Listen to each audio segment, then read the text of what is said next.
La carta de Pablo a los Romanos. Mira el primer video, donde exploramos quién era Pablo, por qué escribió esta carta y donde trazamos las ideas centrales de los capítulos 1 al 4, que toda la humanidad está sin esperanza, atrapada en pecado y necesita ser rescatada, y que este rescate no sucederá porque las personas traten de obedecer las leyes de la Torá. Más bien, el carácter recto de Dios lo movió a rescatar al mundo a través de la muerte y resurrección de Jesucristo, de modo que Él pudiera crear la familia de Abraham, multiétnica y basada en la fe, como su pueblo. Ahora, en los 3 movimientos restantes de la carta de Romanos, Pablo va a desarrollar todavía más ideas. Recuerda la exploración de Pablo de la justificación por la fe, que cuando las personas confían en que la muerte y resurrección de Cristo fue por ellos, se les da un nuevo estatus de rectitud delante de Dios. Son colocados en una nueva familia, el pueblo del pacto de Abraham, y se les da un nuevo futuro, la esperanza de una vida transformada. Ahora, Pablo quiere mostrar cómo esta realidad debería transformar cada parte de nuestra existencia, porque estar en esta familia significa ser parte de una nueva humanidad que Dios está creando a través de Jesús y el Espíritu. Así que Pablo regresa al primer personaje humano de la historia bíblica, Adán. Su nombre significa humanidad, y Adán, como toda la humanidad después de él, eligió el pecado y el egoísmo.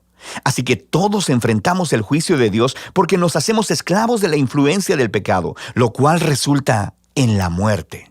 Pero luego Pablo contrasta a Adán con Jesús, quien él dice que es el nuevo Adán, un humano que vivió en fiel obediencia a Dios, mostrada a través de su acto de amor sacrificial. Y ahora Jesús ofrece su vida como regalo a otros para que ellos puedan ser justificados delante de Dios. Así que Jesús se emerge como la cabeza de una nueva humanidad que está siendo transformada por este regalo, y esto lo lleva al capítulo 6. Pablo le recuerda a estos cristianos en Roma que elegir seguir a Jesús significa dejar su vieja humanidad en Adán y entrar a la nueva humanidad en Jesús, y que su bautismo fue un símbolo sagrado de esta transición. Su vieja humanidad murió con Jesús, y su nueva humanidad fue levantada con Él de entre los muertos. Así que cuando una persona confía en Jesús, su vida se une a la vida de Él, y lo que es cierto de Él, ahora es cierto también de ellos. Es cuando las personas aceptan su identidad como humanos en Jesús, que son liberados para convertirse en humanos verdaderos que realmente pueden amar a Dios y a su prójimo.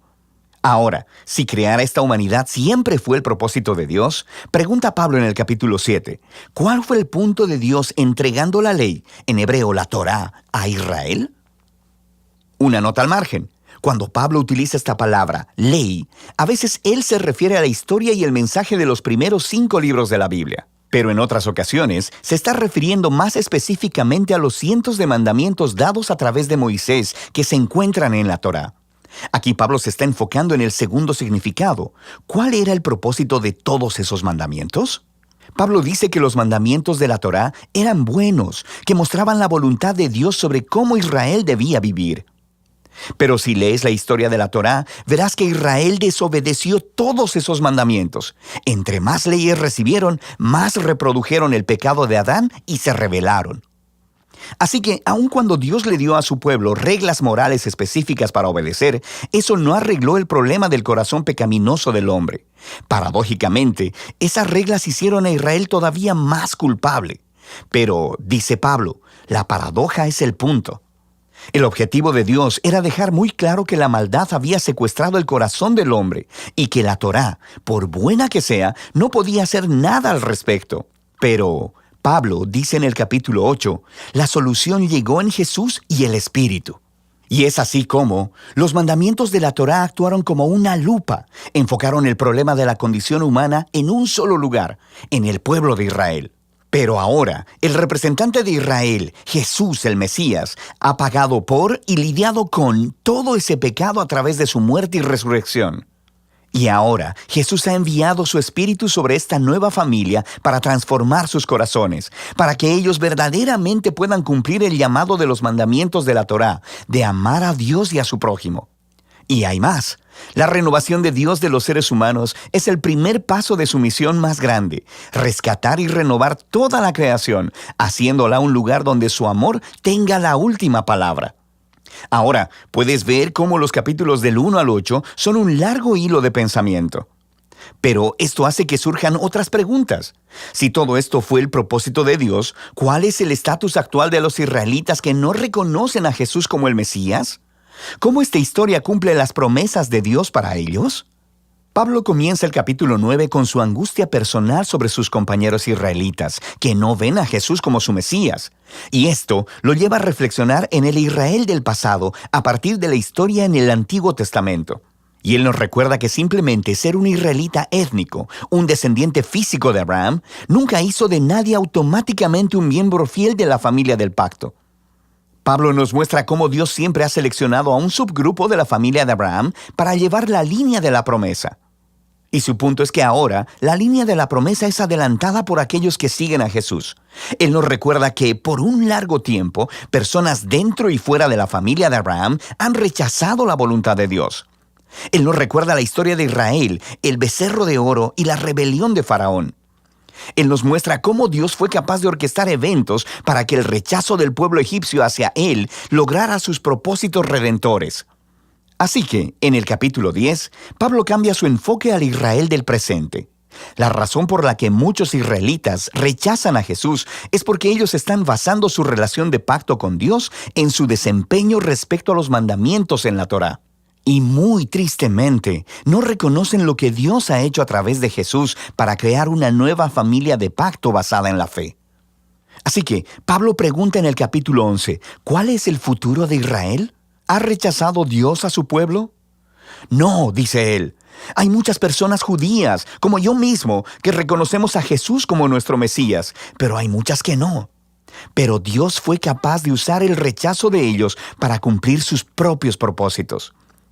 Su rechazo causó que el evangelio se esparciera aún más rápido y más lejos dentro del mundo gentil, haciendo la familia de Abraham aún más grande y multiétnica. Pablo describe a la familia del pacto de Dios como un gran olivo y que los rechazadores de Jesús han sido arrancados, por así decirlo, y estos gentiles son como ramas salvajes que han sido injertadas en el árbol familiar. Sin embargo, dice Pablo, un día Jesús será reconocido por su propio pueblo. No nos ofrece detalles de cómo.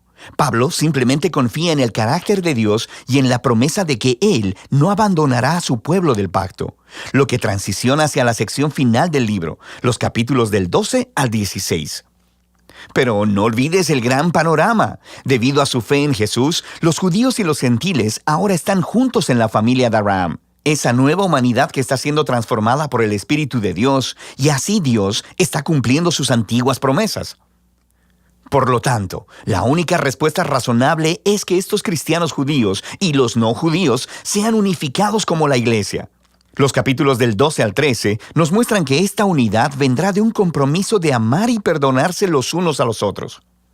El amor se pondrá de manifiesto cuando todos, usando sus diversos dones y talentos, se sirvan unos a otros en la iglesia. Y también significa humildad y perdón. Cuando estos grupos étnicos y culturas diferentes se unen en Jesús, el conflicto es inevitable.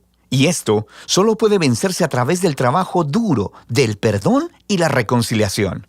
Así mostrarán la más grande de las virtudes cristianas, el amor, la cual cumple los más grandes mandamientos de la Torá: amar a Dios y amar a tu prójimo como a ti mismo. En los capítulos 14 y 15, Pablo se enfoca específicamente en los asuntos que están creando divisiones étnicas en la iglesia romana. Estas son disputas acerca de las leyes de alimentación judías y del día de reposo. Y Pablo dice que estas prácticas no definen quién está dentro y fuera de la familia de Dios. Y si las personas difieren sobre estos temas culturales, importantes pero no esenciales, necesitan aprender a respetar sus diferencias. Y de esta manera, el amor sanará y unificará a la familia de Jesús. Pablo cierra la carta primero recomendando a Febe, quien es una líder clave en la iglesia de Cencrea. Ella tuvo el honor de llevar y quizá incluso leer en voz alta por primera vez esta carta a las iglesias romanas. Pablo luego concluye saludando a todas las personas que no ha visto por mucho tiempo. Y ese es el final. ¡Wow! Ahora puedes ver mejor cómo todas las piezas de esta carta encajan y muestran la gran obra maestra que es. Y de eso se trata la carta a los romanos.